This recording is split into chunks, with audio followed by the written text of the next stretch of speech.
Bonjour, dans cette capsule vidéo, je vous montre comment démarrer une visioconférence instantanée avec Google Meet. Alors tout d'abord, je dois me connecter à mon compte Google du CSS de Laval. Donc sur Google, je clique sur Connexion. Et là, mon compte est déjà enregistré, mais c'est bien mon adresse, mon nom d'utilisateur @cslaval.qc.ca. Donc je me connecte. Si c'est la première fois, on va me demander de me reconnecter encore une fois sur le domaine du centre de services de Laval.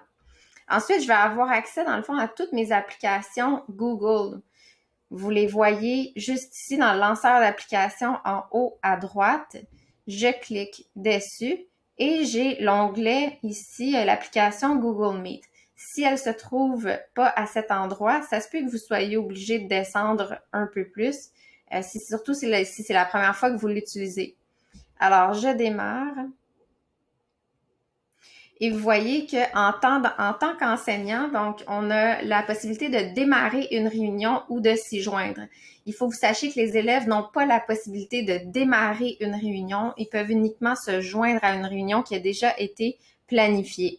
Alors, en cliquant sur « Démarrer une réunion », je peux entrer un pseudo. Donc, ça va être un nom que je vais donner à ma visioconférence et par la suite, les participants vont pouvoir se connecter à l'aide de ce pseudo-là, au lieu d'avoir une série de lettres pêle-mêle qui serait peut-être plus compliquée. Par exemple, si c'est dans ma classe, par exemple, je pourrais écrire classe 202 de... Ça commence à être long, fait qu'on va garder ce cours. Classe 202, c'est assez. Continuer. Puis ensuite, mes élèves vont pouvoir juste se joindre en écrivant classe 202 tout simplement. Alors, on me demande ici si je veux me joindre pour vous assurer que votre micro et puis que votre caméra fonctionne. Généralement, ça se trouve être dans la barre d'outils qui se trouve, pas la barre d'outils, mais la barre d'adresse. Vous avez une petite caméra qui apparaît. Donc, je clique à cet endroit et c'est ici que je vais pouvoir aller modifier les paramètres de caméra et de micro.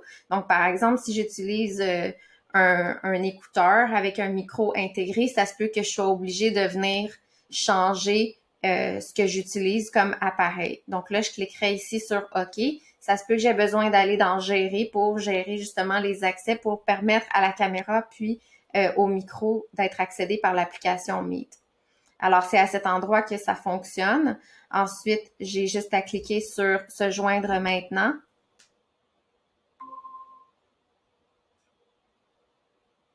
Et là, vous voyez les informations de connexion. Donc ça, je vous rappelle que c'est une visioconférence qui est démarrée instantanément. Alors, classe 202, c'est le pseudo qui serait à utiliser par les participants. Et vous voyez que le pseudo de réunion est utilisable seulement pour les utilisateurs du domaine commission scolaire de Laval, qui est maintenant centre de services scolaires. Donc, si vous voulez inviter des parents, par exemple, ça ne fonctionnera pas le pseudo. Il va falloir plutôt copier les données de connexion pour ensuite ouvrir une boîte de courriel et leur envoyer les informations de connexion. Ou si vous connaissez bien les gens, par exemple, si c'est des collègues de travail, vous pourriez leur envoyer par message texte ou peu importe. On pourrait aussi cliquer sur « Ajouter » pour venir ajouter des gens automatiquement. Par exemple, je pourrais inviter Patrick Fleury tout de suite et ça lui enverrait un courriel. Mais je vous rappelle ici qu'on est toujours dans l'instantané, donc c'est que je démarre rapidement ma visioconférence et je veux que les gens se joignent. Donc, il faut les aviser.